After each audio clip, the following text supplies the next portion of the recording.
Tout de suite, on ne peut pas ne pas dire que ça ne joue pas un rôle parce que quand vous entendez le nom, vous savez au moins qu'on doit pouvoir lutter contre le terrorisme et des crimes économiques.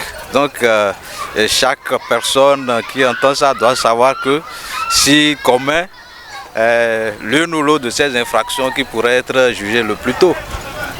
Donc a priori, ça peut apporter quelque chose au Bénin. Quant aux actions, ça, je ne suis pas en mesure de pouvoir dire aujourd'hui que, parce qu'il faut des éléments qui prouvent qu'il y a eu ci, il y a eu ça et que ça a apporté ceci.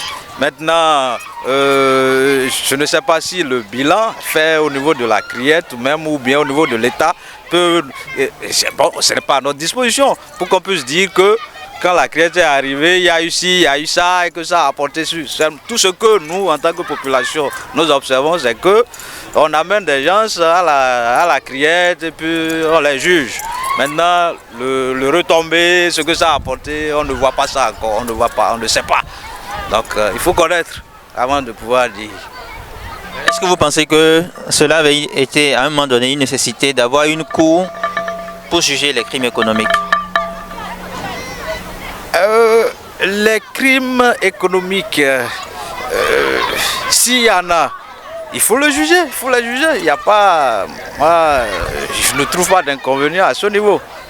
Oui, au prime abord, je l'ai déjà abordé en disant que à écouter, à entendre le nom, la dénomination de la cour, on sait déjà qu'il y aura ceci. Et dans la population même, on dit attention, la criette est là. Donc ça joue psychologiquement sur la population, sur ces individus qui sont amenés à gérer quoi que ce soit. Donc le reste là,